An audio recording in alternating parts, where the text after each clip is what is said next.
அன்பார்ந்த எங்களுடைய புனர்பூசம் பூசம் ஆயில்யம் ஆகிய நட்சத்திரத்தில் பிறந்த கடகராசி நேயர்களுக்கு ராகு பகவானாகப்பட்டவர் கும்பராசியிலிருந்து மகர ராசிக்கும், கேது பகவானாகப்பட்டவர் சிம்ம ராசியிலிருந்து கடகராசிக்கும் பயிற்சியாகிறார். அந்த சமயத்தில் கடகராசியான நமக்கு என்ன நன்மை தீமைகளை செய்ய போகிறார்கள் அப்படிங்கிறதான் பார்க்குறோம். இதை சொல்கிறது நான் சொல்கிறதில்லை. இதில் ஒன்று நல்லா தெரிஞ்சுக்கணும். பொதுவாகவே ஒரு பலன், ராகு நன்மையை செய்தால் கேது கெடுதலை செய்வார்.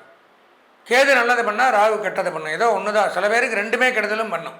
உங்கள் திருப்திக்காக சூப்பராக இருக்குது, அப்படி இருக்குது, இப்படி இருக்குது, பாசிட்டிவாக இருக்குதுன்னு எல்லாமே இருக்கிறத மாற்றி சொல்ல முடியாது. ஏன்னா நான் சொல்லலை, இதெல்லாமே புலிப்பாணி சித்தர், 18 சித்தர்களில் ஒருவரான புலிப்பாணி சித்தர் சொன்னதை தான் நான் சொல்கிறேன். முதல்ல சொல்லிடுறேன். அதனால் அவர் அப்படி சொன்னார், அந்த யூடியூப்பில் இப்படி சொன்னாங்க. இது உங்களை சந்தோஷப்படுத்துறதுக்காக எல்லாமே சிறப்பாக சூப்பர். நம்ம எழுதின்னு நான் அவர் சொன்னதை எழுதின்னு சொல்கிறேன். நான் எழுதாமே நானே இப்படி இருக்கும் அப்படி இருக்குன்னு சொல்கிறதுக்கும் தெரியும் எனக்கு. ஆனால் அது நீங்கள் இந்த பதிவை பார்க்க வேண்டாம். நீங்கள் எப்படி இருக்குன்னு தெரிஞ்சுக்கணுங்கிறதுக்காக தான் இந்த பதிவை பார்க்குறீங்க. அப்போ உண்மையை தெரிஞ்சுக்கணும். அப்போ தான் அதிலிருந்து காப்பாற்றிக்க முடியும். ராகு பகவான் அப்படிங்கிறவர் உங்களுக்கு கடகராசிக்கு 7ஆம் இடத்துக்கு பயிற்சி ஆகிறார். 7ஆம் இடத்துக்கு ராகு வரும் பொழுது என்ன நன்மை தீமைகள்னு பார்த்தால் கெடுதலை தான் கொடுக்குறார். எடுத்தோடனே நாசத்தை ஏற்படுத்துகிறார். இருக்கிற பொருளுக்கு அழிவை கொடுக்குறார். சொற்ப தனலாபம். என்னதான் பாடுபட்டாலும் லாபங்கிறது சொற்பமாக தான் கிடைக்குமா. 500 ரூபாய்க்கு வேலை செஞ்சிங்கன்னா 50 ரூபா கையில் நிற்கும். அதான் சொற்ப தனலாபம். வீண் பிரயாண அலைச்சல், தேவையில்லாத பிரயாணங்கள் பண்ணணும், சம்மந்தமே இல்லாமல் அங்கேயும் இங்கேயும் போயின்னு வந்துட்டு அலைஞ்சு திரியணும் அப்படிங்கிறார். தோல் சம்பந்தமான நோய்கள், ஸ்கின் ப்ராப்ளங்கள் வரக்கூடிய நேரம், கட்டிகள், தோலில் ஏதாவது பூச்சிக்கடி, விஷக்கடி, இந்த மாதிரி ஸ்கின் ப்ராப்ளங்கள் அப்படிங்கிறதெல்லாம் வரக்கூடிய ஒரு நேரம் அப்படிங்கிறார். பயம், மனசுக்குள்ளே தேவையில்லாத ஒரு இனம் புரியாத பயம், உடல்நலக்கேடு, கணவன் மனைவிக்குள்ளே கண்டிப்பாக சண்டை வரும். ஏன்னா 7ஆம் இடத்துல ராகு களத்திரஸ்தானத்திலேயே.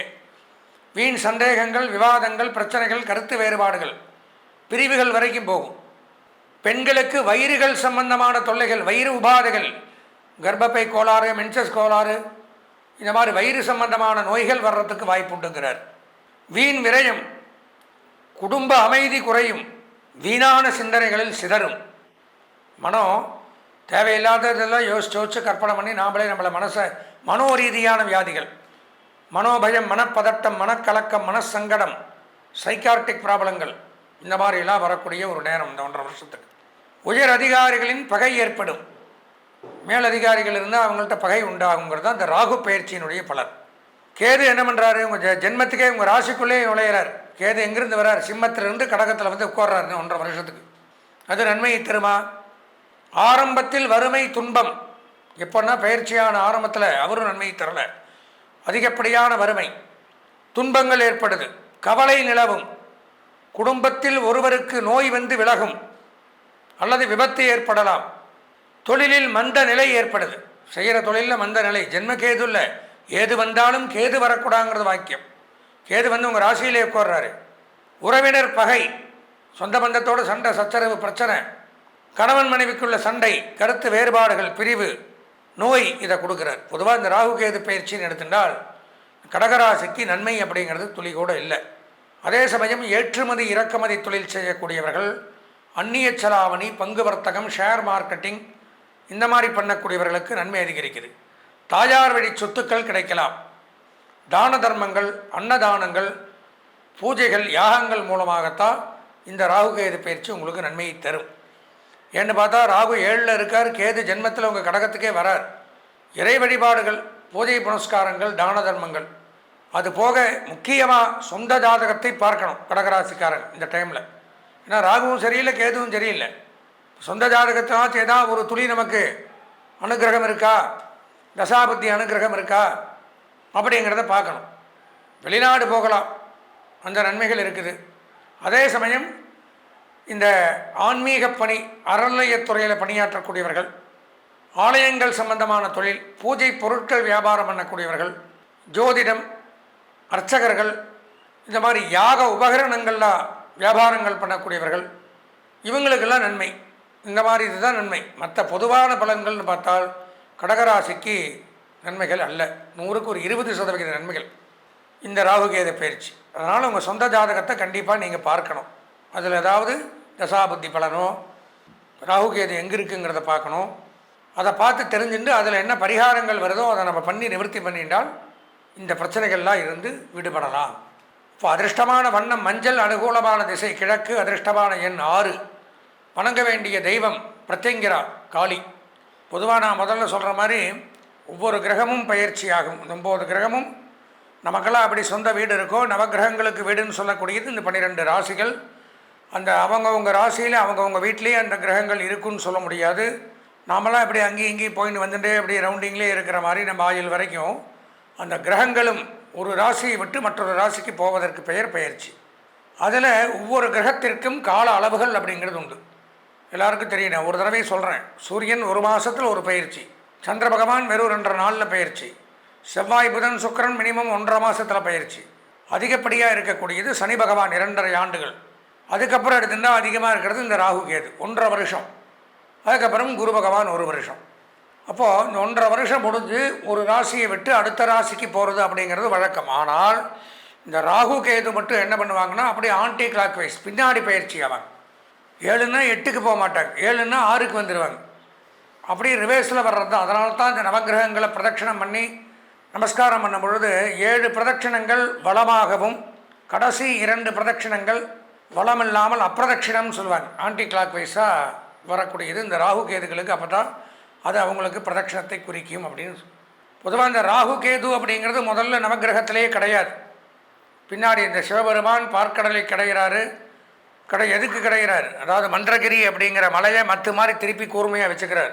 ஆதிசேஷன் அப்படிங்கிற பாம்பை வந்து நாணல் மாதிரி வச்சு பார்க்கடலில் கடையும் பொழுது முதல்ல வரக்கூடியது அப்படிங்கிறது ஆலகால விஷம். அதுக்கு வந்து போட்டி போட்டுக்கிறாங்க. அமிர்தம் கிடைக்கும் அப்படிங்கிறதுக்காகத்தான் தேவர்களும் அசுரர்களும் காத்து கிடக்கிறாங்க. முதல்ல அதிலிருந்து வெளிப்படக்கூடியது பயங்கரமான கொடிய விஷயம் அப்படின்னு ஆலகால விஷம்னு பேர் அதுக்கு. அது வருது. அதனுடைய தாக்கம் தாங்காமலேயே பாதி பேர் மரணம் அடைஞ்சிடறாங்க. அதாவது அது வெளியில் வரும்பொழுது சாப்பிடவும்லாம் இல்லை, அது ஸ்ப்ரெட்டு. அதனுடைய ஸ்மெல் பண்ணோன்னே நிறைய பேர் இதாக பார்த்துட்டு சிவபெருமான் அதை அப்படியே விழுங்குறார். விழுங்கும் பொழுது அம்பாள் வந்து அப்படியே கழுத்தில் பிடிச்சி அதை உள்ளே போகாமல் நிறுத்திடுறதுனால தான் சிவபெருமானுக்கு நீலகண்டன் அப்படின்னு பேர். கண்டம்னா சமஸ்கிருதத்தில் கழுத்துக்கு பேர் கண்டம், நீலம்னா ப்ளூ கலர் எல்லாருக்குமே தெரியும். அதனால தான் அந்த விஷம் இருக்குது. பாம்பு கடிச்சிட்டா உடம்பு விஷமாயிடும் எல்லாத்துக்குமே. ஒரு பாய்சன் சாப்பிட்டா ப்ளூ கலர் ஆயிடுவோம். அப்போ அந்த சிவபெருமானுக்கு அது ஒரு அஸ்திரமாக ஆயுதமாக வச்சுருக்கார் அவர். அந்த கழுத்தில் இருந்து சிவபெருமான் அஷ்டசம்ஹாரம் பண்ணுறார். அதாவது அஷ்டவதம் 8 விதமான சம்ஹாரங்களை பண்ணுறார். அப்போ அந்த சம்ஹாரங்கள் பண்ணும் பொழுது பார்த்தீங்கன்னா எல்லாம் நம்மளை மாதிரி சண்டை போடுறது, துப்பாக்கி எடுத்து சுடுறது அந்த மாதிரிலாம் கிடையாது. பார்த்து ஸ்மைல் பண்ணால் போகிறோம். இந்த எதிரிகள் எப்பேற்பட்ட யாராக இருந்தாலும் சம்ஹாரம் ஆகிறதாக ஆகம சாஸ்திரங்கள்லாம் சொல்லுது. அப்போ இந்த ஆலகால விஷத்தை கக்கி சில அசுரர்களை மன்மத தகனம் அப்படின்னு சொல்லுவாங்க. மன்மதன் அப்படிங்கிறவன் தான் உலகத்திலே அழகான ஆம்பளை, நல்லா தெரிஞ்சுக்கணும். அவன் என்ன பண்ணுறான், ஒரு சமயம் பார்வதி தேவி மேலே பிரியம் கொண்டுடுறான். இதை வந்து சிவபெருமான் அம்பாள் தெரிவிக்கும் பொழுது அவனுக்கு மட்டும் சம்ஹார காமதகன மூர்த்தின்னு பேர். 8 சம்ஹாரத்தில் அவனு ஒன்று. திருக்குறுக்கை அப்படின்னு ஒரு ஊர் இருக்குது கும்பகோணத்துக்கிட்ட, அந்த இடத்துல நடந்திருக்கு காமதகன மூர்த்தி. இந்த மாதிரி 8 ஊர், பிரம்மா சிரஸ் எடுத்தது திருக்கண்டியூர், இந்த மாதிரி திரிபுர சம்ஹார மூர்த்தி திரிபுவனம்னு ஒரு ஊர், இந்த மாதிரி நிறையா உண்டு. அது எதுக்காக இதை சொல்ல வரேன்னா, இந்த ஆலகால விஷத்தை பயன்படுத்தி அதை சிரித்தோடனே அந்த தொண்டையில் இருக்கிற விஷமாகப்பட்டது ஸ்ப்ரெட் ஆகி பூரா அந்த ஆப்போசிட்டில் இருக்கக்கூடிய சத்ருக்களை சம்ஹாரம் பண்ணிடும். அப்போ அந்த டைமில் இந்த பார்க்கடலை கடையும் பொழுது தேவர்களோடு தேவர்களாக இந்த ராகு கேதுவும் அசுர குலத்தை சார்ந்தவர்கள் உட்கார்ந்துருக்காங்க. இதை வந்து சந்திர பகவான் கண்டுபிடிச்சிட்றார். கண்டுபிடிச்சி சிவபெருமான்கிட்ட சொல்லும் பொழுது, சரி இவனுக்கு வந்து தனியாக ஒரு உருவத்தை கொடுக்கணும், பார்த்தா தெரிகிற மாதிரி ஈஸியாக அடையாளம் கண்டு எங்கே ஒழிஞ்சாலும் தெரிகிற மாதிரி அடையாளத்தை கொடுக்கணும். அப்படிங்கிற காரணத்தினால ராகு பகவானுக்கு பாம்பு சரீரமும் உடல் பாம்பு மாதிரி இருக்கும். ராகுவுக்கு நல்லா தெரிஞ்சுக்கணும். கேது பகவானுக்கு சிரசு பாம்பு மாதிரி இருக்கும். இந்த விஷத்தை இது பண்ணுறதுனால அவனுக்கு சர்ப்ப சரீரம், சர்ப்ப தேகம், சர்ப்ப சிரசு. கேதுக்கு பாம்பு தலையும் ராகுக்கு பாம்பு உடலையும் கொடுத்து நவகிரகத்தோடு நீங்கள் சேர்ந்து உட்கார்ந்ததுனால 8வது 9வது கிரகமாக ஆன்டி கிளாக் வைஸாக நீங்களும் இருங்க. இந்த ராகு கேது அப்படின்னு எடுத்துனோம்னால் முழுமையாக இவாளுடைய ஒரு வேலை என்ன அப்படின்னு பார்த்தால், ராகு திசை அப்படிங்கிறது 18 வருஷம், கேது திசை 7 வருஷம்.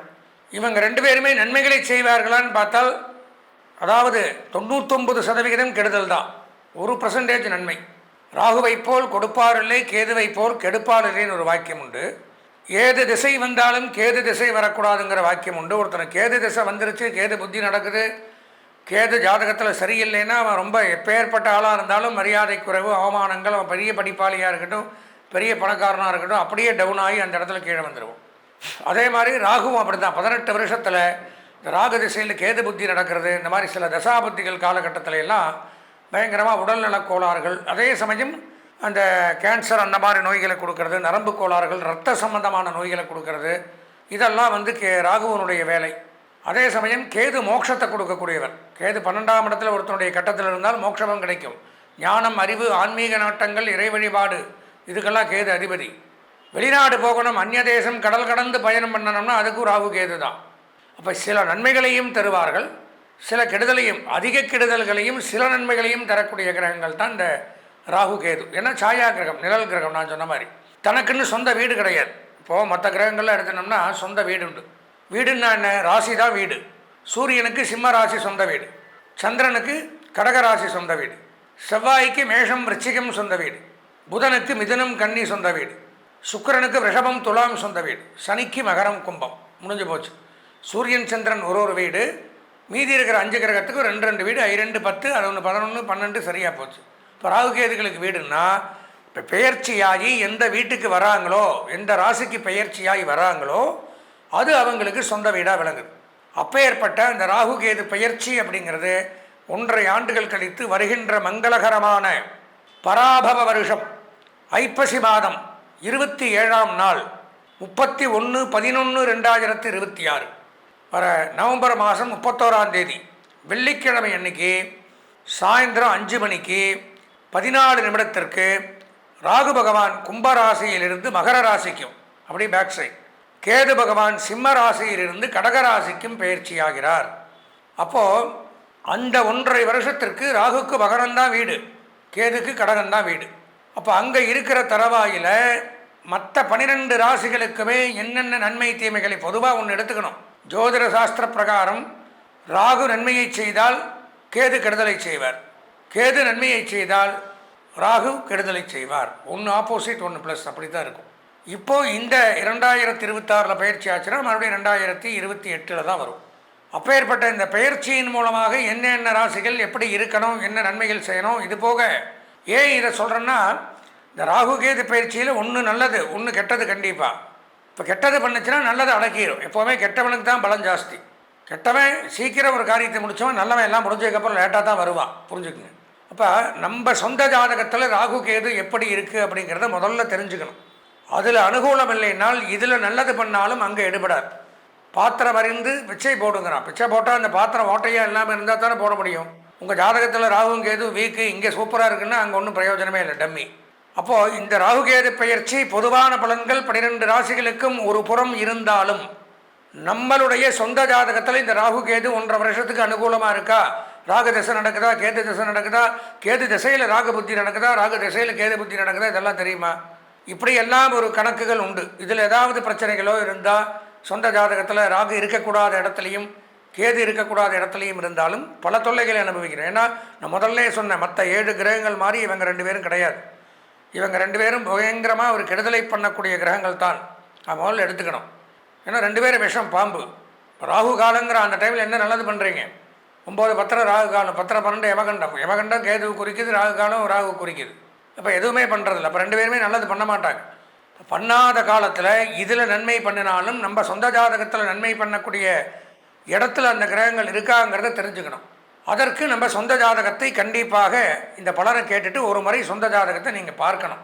அதுக்கு ஒன்றும் பண்ண வேண்டாம். என்னுடைய அலைபேசி எண் இதிலேயே வரும். அதாவது 9865 09837 98650 98370 இந்த எண்ணிற்கு தாராளமாக தொடர்பு கொண்டு உங்கள் சொந்த ஜாதகத்தையும் பார்த்து இதில் வரக்கூடிய பலாபலன்களையும் தெரிந்து கொண்டு, இப்போ நான் சொல்லக்கூடிய பலாபலன்கள் அப்படின்னா இதெல்லாம் பல நூற்றாண்டுகள் 1000 ஆண்டுகளுக்கு முன்னாடி புலிப்பாணி சித்தர், உங்களுக்கே தெரியணும், ஒவ்வொரு பலனும் அதை வச்சு தான் சொல்கிறேன். 8 சித்தர்களில் ஒருவரான புலிப்பாணி சித்தர், அவர் ஜோதிட நூல்களில் அன்றைக்கே எழுதி வச்சுட்டு போனது தான் பாடல்களாக எடுத்து விளக்க முறையாக எடுத்து, இதில் நல்லது இருக்கலாம் கெட்டது இருக்கலாம், என்னை கவுச்சுன்னு பிரயோஜனம் இல்லை. நன்மை வந்தால் நல்லது. நான் தான் சொல்லிட்டேன், ராகு நல்லது பண்ணால் கேது கெடுதல் பண்ணுவார், கேது நல்லது பண்ணால் ராகு கெட்டது தான். அப்போ அதுக்கு தான் நான் சொல்கிறது, சொந்த ஜாதகத்தை பார்த்தா அதில் 2 சூப்பராக இருந்ததுன்னா இதை பற்றி கவலைப்பட வேண்டாம். அதனால் இதனுடைய பலாபலன்கள் அப்படின்னு எடுத்துட்டால் 31/11/2026 அன்றைக்கி பயிற்சி ஆகிறாங்க. மேஷராசிக்கு ராகு 10ஆம் இடத்துக்கு வராரு, கேது 4ஆம் இடத்துக்கு வர்றார்.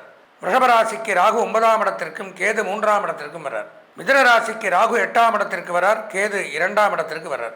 கடகராசி அப்படின்னு எடுத்திருந்தால் ராகு 7ஆம் இடம், கேது ஜென்மத்துக்கே வர்றார், ராசிக்கே வர்றார். கேது வந்தாலும் கேது வரக்கூடாது, நல்லா தெரிஞ்சுக்கணும். சிம்ம ராசிக்கு ராகு 6ஆம் இடம், கேது 12ஆம் இடம். கன்னி ராசிக்கு ராகு 5ஆம் இடத்திற்கும் கேது 11ஆம் இடத்துக்கும் வராங்க. துலாம் ராசிக்கு ராகு 4ஆம் இடத்துக்கு வரார், கேது 10ஆம் இடத்துக்கு வரார். விருச்சிக ராசிக்கு ராகு 3ஆம் இடத்திற்கும் கேது 9ஆம் இடத்திற்கும் வரார். தனுசு ராசிக்கு ராகு 2ஆம் இடத்திற்கும் கேது 8ஆம் இடத்திற்கும் வரார். மகர ராசிக்கு ராகு ஜென்மத்திலும் கேது 7ஆம் இடத்துக்கும் வரார். விரிவான பலன்களை சொல்கிறேன், பொதுவாக இடத்தை மட்டும் சொல்கிறேன். கும்பராசிக்கு ராகு 12ஆம் இடத்திற்கும் கேது 6ஆம் இடத்திற்கும் வரார். மீனராசிக்கு ராகு 11ஆம் இடம் லாபஸ்தானத்திற்கும் கேது 5ஆம் இடம் பூர்வ புண்ணியஸ்தானத்திற்கும் வரார். இந்தந்த இடத்திற்கு வரும் பொழுது என்ன நன்மை தீமைகளை செய்ய போகிறார் அப்படிங்கிறது தான் இந்த பதிவில் நம்ம ஒவ்வொரு ராசி வாரியாக தனித்தனியாக பார்க்கிறோம். இதுவரை நாம் இந்த 2026ஆம் ஆண்டு பெயர்ச்சியான இந்த ராகுகேது பெயர்ச்சியினுடைய பலாபலன்களை விரிவாக கண்டோம். பொதுவாக எடுத்துனோம்னா நான் சொன்ன மாதிரி இந்த ராகுகேது பயிற்சி ஒரு கிரகங்கள் சில பேருக்கு நல்லது பண்ணது, ஒரு கிரகங்கள் சில பேருக்கு கெடுதல்களை பண்ணது. அதற்கு அதிதேவதைகள் உண்டு. அந்தந்த அதிதேவதைகளுடைய வழிபாடுகளையும் பூஜைகளையும் நாம் செய்து பரிகாரங்களையும் செய்து, அதுக்கு என்ன பரிகாரம் பண்ணணும் அப்படின்னா நான் சொன்ன மாதிரி தான் சொந்த ஜாதகத்தையும் பார்த்து தசாபுத்தியை மெயினாக தெரிஞ்சுக்கணும் நம்ம. ஏன்னா அந்த ராகுகேது தசை நடக்காமல் இருக்கணும். அதுபோக ராகுகேதுங்கிறவங்க நல்ல இடங்களில் இருக்கணும். இப்படி எல்லாம் ஒரு நன்மை அப்படிங்கிறது நம்ம ஜாதகத்துக்குள்ளே. இப்போ நான் சொன்ன பலன்கள் அப்படிங்கிறது பொதுவாக இப்போ கடகராசின்னு எடுத்தனால் கடகராசியில் இந்த நீங்கள் பார்க்குற நீங்கள் ஒருவர் மட்டும் கிடையாது, பல கோடி பேர் உலகத்தில் இருக்கலாம். இதெல்லாம் அவங்க எல்லாருக்கும் ஷேராக இருக்குது. நமக்குன்னு ஒரு இண்டிவிஜுவல் ஜாதகம் இருக்குது. அதில் நன்மைகளை தரக்கூடிய இடத்துல இந்த ராகுகேதுக்கள் இருந்துட்டால் நம்ம பயப்பட வேண்டும். ஏன்னா இந்த ராகுகேதுங்கிறவங்க தான் பல விஷயங்களை வாழ்க்கையில் நிர்ணயம் பண்ணக்கூடிய கிரகங்கள். படிப்பு, உத்தியோகம், தொழில், திருமணத்துக்கு ராகுகேது தோஷம் இருந்தால் திருமணம் பண்ண, காதல், வெளிநாடு போகிறது, இந்த மாதிரி பலவேறு கடன், இதுக்கு எல்லாத்துக்குமே நோய் நொடிகள், மருத்துவ செலவு, மருந்தில்லாத நோய்கள், இந்த மாதிரி முக்கியமான பொறுப்புகளுக்கெல்லாம் இவங்களுடைய தேவை. கெடுதல்களை தரக்கூடிய கிரகமாக இருந்தாலும் அவசியமான கிரகங்கள்.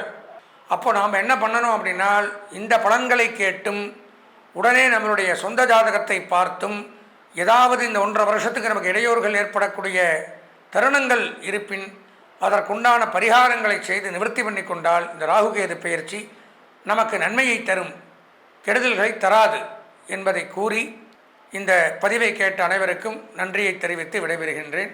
வணக்கம்.